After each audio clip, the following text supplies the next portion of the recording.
Hello and welcome to the Six Figure Creative Podcast. I'm your host, Brian Hood. If this is your first time listening to the show, first of all, hi, hey, hello, welcome. So glad to have you here. You are in the right place right now if you are a creative who offers freelance services and you want to make more money from your creative skills without selling your soul. If that sounds like you, then you're in the right place. If that doesn't sound like you, then go away. For my returning listeners, people with me for a long time, we're 292 episodes into this show. So some of you have been with us for a long time, and I'm winking to you if you're watching on YouTube. If not, then I'm just telling you that I'm winking at you, which is way less cool than just winking at you. We are continuing our series this week. I'm actually renaming the series. It started off as something really bland. I'm not even going to tell you what it was if this is your first episode. This is the Infinite Client series now. Sounds way cooler, doesn't it? The whole concept of this series is, what can we do to make sure that every single client that we work with refers at least one client to us? If we can do that, we essentially have infinite clients. That's almost an impossible goal, but it's something we can strive towards. And this episode is our first in what is likely going to be a long series when it comes to how do we make that happen. So anytime you hear me say infinite clients, it's a cheeky kind of like air quotes. There is no such thing as infinite clients. But again, we're trying to strive towards that. And getting an infinite supply of clients starts with making sure your clients are happy and getting what they want. They pay you, you do the work. If they're happy with that work, that's point A. That's the first thing we have to do. Clear and obvious. The biggest killer of referrals and repeat clients, which is what we always want, is unmet expectations.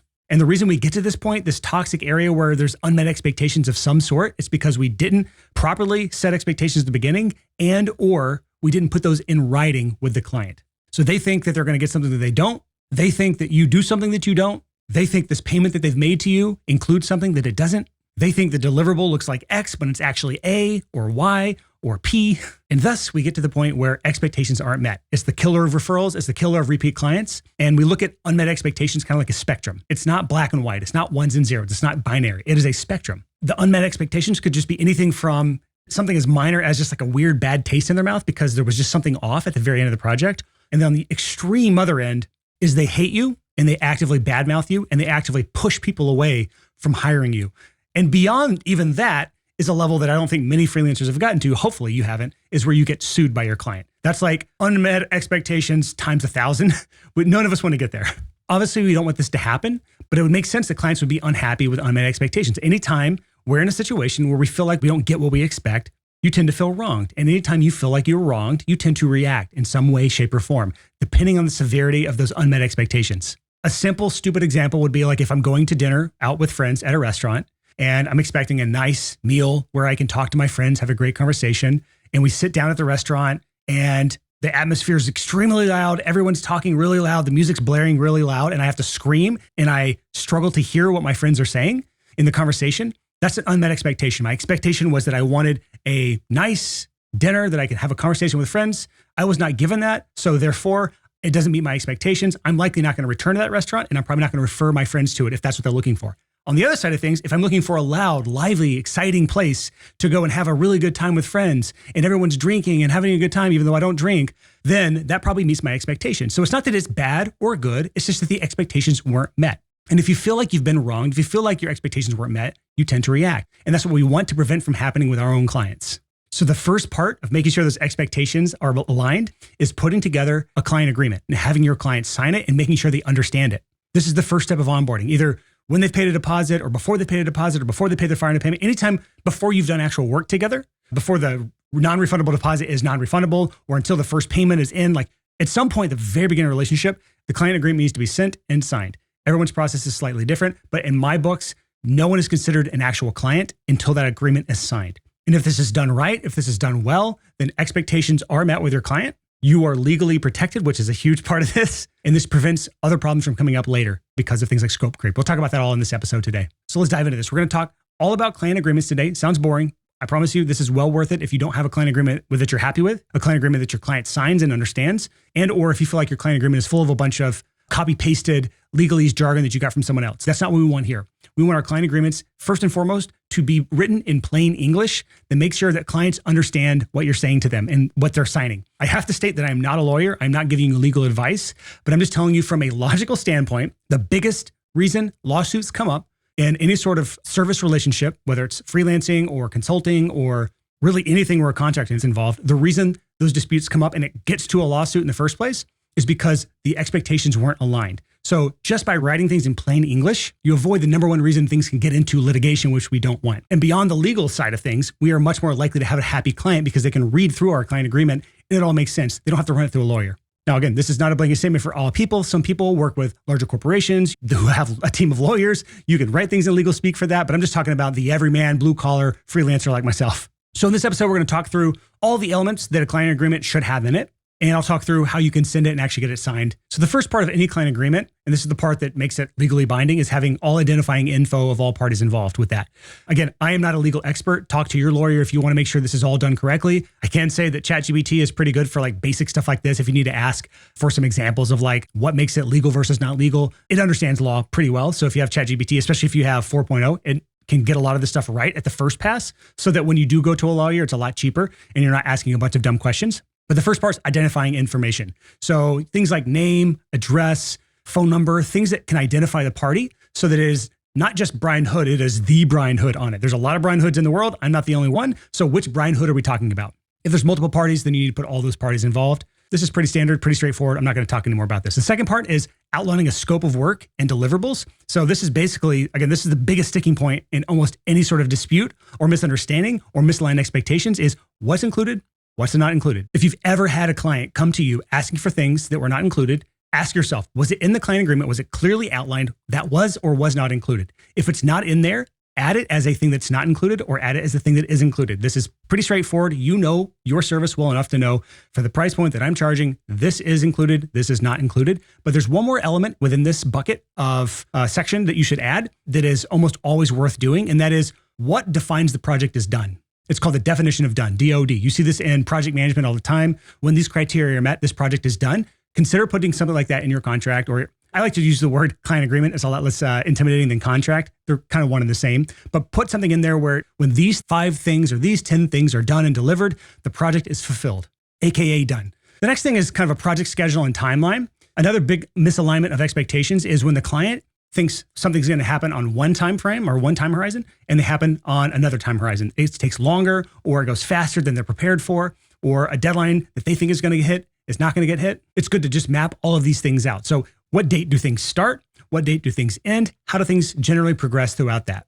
Along with that, and this is kind of a separate section, is deadlines and penalties. This is similar to the schedule timeline. You can lump this all together if you want, but like what deadlines are there within the project? So things like what deadlines do you need things from your client? And then what deadlines will you deliver something? I went through a design project when I first launched Six Figure Creative, where I was working with a designer for the Six Figure Creative brand as of early 2024. And he did a very good job of laying these things out there. It was a really good example of someone who put a lot of care and attention into the schedule and the deadlines, and then telling me what the penalties or consequences of not hitting those deadlines were, because there were certain things that he would deliver on a certain date, and he needed me to give my feedback on those items by a certain date. And if I didn't, then that would push the entire project back, and it could delay it significantly if I wasn't communicating. So he clearly set out expectations ahead of time, the timeline and the deadlines and the penalties involved with doing things a certain way. And that allowed the project to completely be done from start to finish in a number of weeks or months. I can't remember the timeline, but everything was done on time, on schedule, expectations met.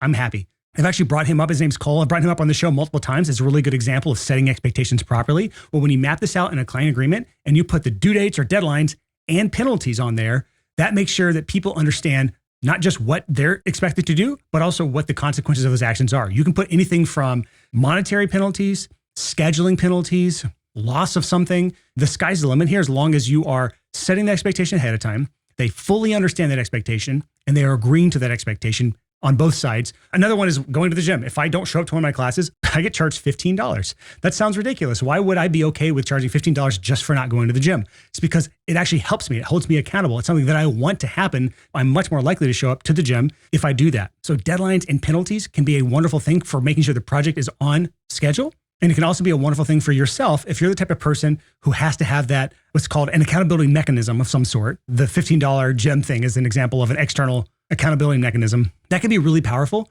on spurring you to take action and get things done on schedule if you are the type of person that struggles with being on time on schedule. Creatives, we're horrible with this sometimes. We can admit that to ourselves. We can put these things in writing to make ourselves, to essentially be as a forcing function to getting things done on time and on schedule. So we talked through the first 4 so far. We've got identifying information. We've got the scope of work and deliverables. We've got the project timeline and schedule. We've got deadlines and associated penalties involved with not hitting those deadlines.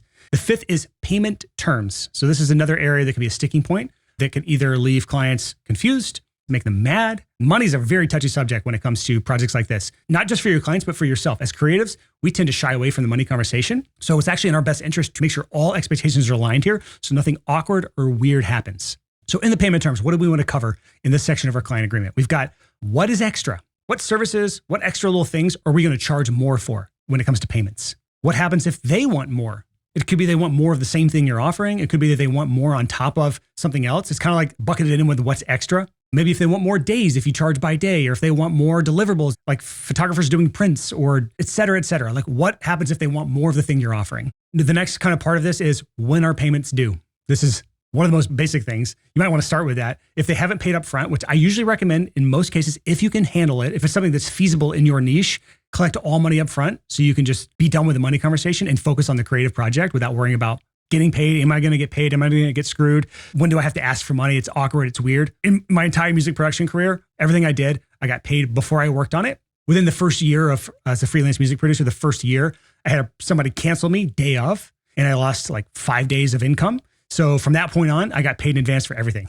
Started with a 40 or 50% non-refundable deposit just to even schedule the dates on my calendar. And then the remainder was due on the first scheduled day of recording or mixing or production or whatever. And that was the policy I set for myself. I did that for almost all record labels I worked with, which is unheard of in our space, which is weird. But the only labels I didn't do that for were the bigger labels that I worked with.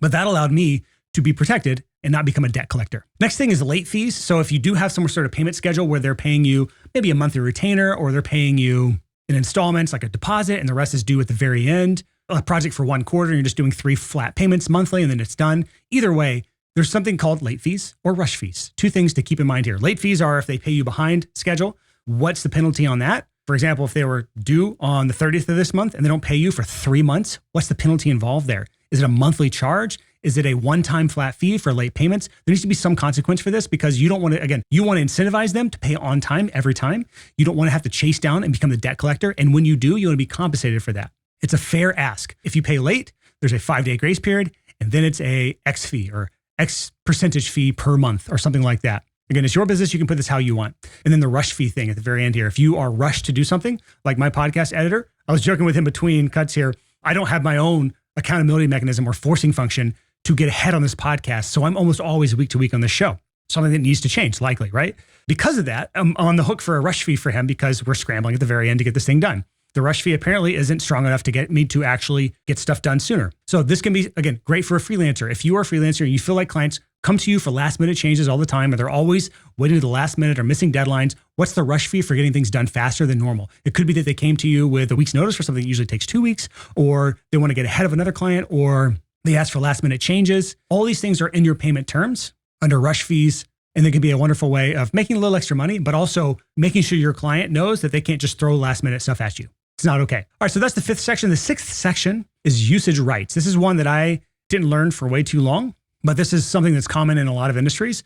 So I learned this probably for a wedding photographer. This is super common in the wedding industry. So wedding photographer, we paid her thousands of dollars to come to our wedding, take photos of everything. She did a wonderful job. At the end of the day, she retains the rights for those photos. They're her photos. At first glance, it might sound odd that she retains rights to those photos, but when she sat down with us before we worked together, it was in our client agreement, and expectations were met ahead of time. So in some industries, this makes a lot of sense. In other industries, it may not. But essentially this, what are the client's rights to the thing that you were creating together? You were birthing something. Maybe if you're a designer, it's the branding package or the logo you're creating. For music production, you're birthing a song together. For photos, you were creating the photos with your hands, your cameras, your expertise. In the video world, you're creating some sort of videos. What are the client's rights to this? What are your rights to this? And then finally, what are your credit requirements? So in our client agreement, anytime we share our wedding photos, we're required to credit our photographer in the post.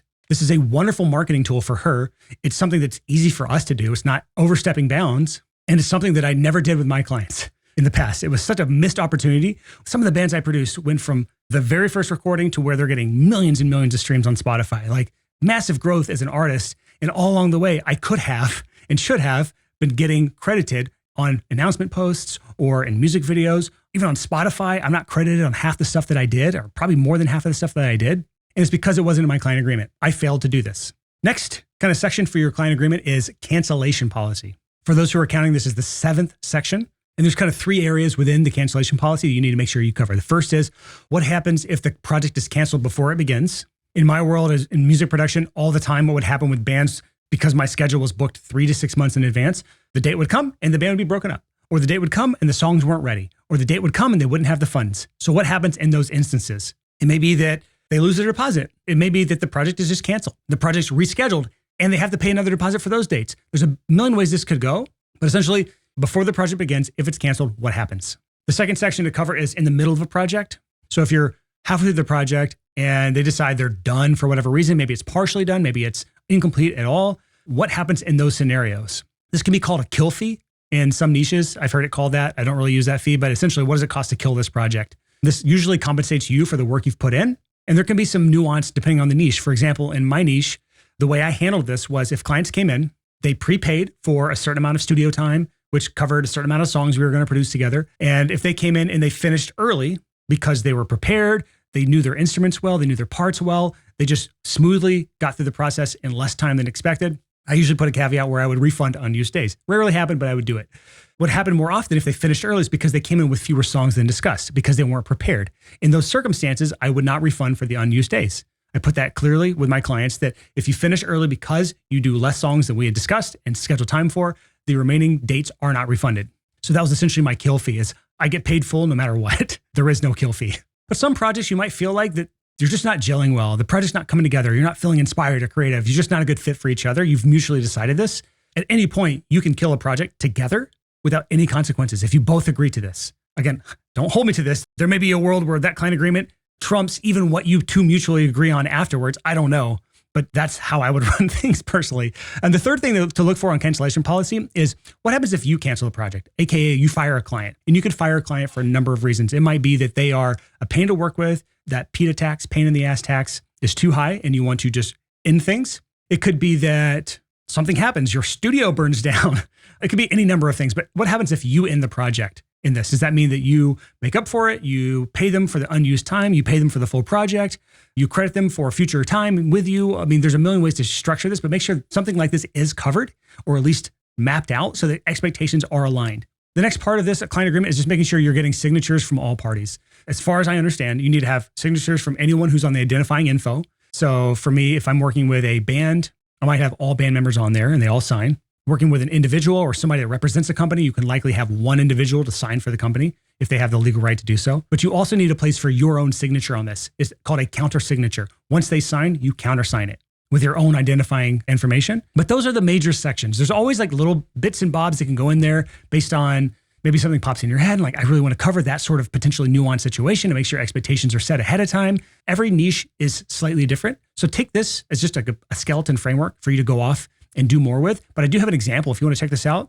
an example client agreement you can get by going to sixfigurecreative.com/agreement. And this gives you an example of what I consider a good looking, if you're a designer, this will not be impressive to you, but to anyone except designers, if you want a good looking client agreement, that's not just a gross all caps Word document, which they tend to be, you can go to sixfigurecreative.com/agreement. That'll also be in our show notes if you just like go into our show notes pages here. And that way you have kind of an example of what one could look like for you. If you want to know how to send one now, most people use something like PandaDocs or DocuSign. Those are the two most popular. They're easy to set up. They're easy to send. I've used PandaDoc. I like it a lot. But generally, the one that I recommend, and in my opinion, is infinitely better and is a better experience for the clients and allows you to collect deposit after they sign, things like that. You can get by just going to that, again, that link I sent you, sixfigurecreative.com/agreement. That's actually created in the tool that I use. So you can get all that. Sign up, check it out. It's something I have been using since 2015, 14. I don't know. It's been a long time. So that is it for this episode. We will continue our Infinite Client series next week, walking us through the onboarding process right now. This is like the very first step in onboarding is the client agreement. Well, there's some other steps in onboarding the client the right way to make sure we're aligning our expectations, making sure things are all the ducks in a row before we even start on the project. Because if we start a project without everything done during the onboarding phase correctly, it can be an absolute downhill train wreck from there. So that's where we're going to pick up next week. Thank you so much for checking out the Six Figure Creative Podcast. See you all next week.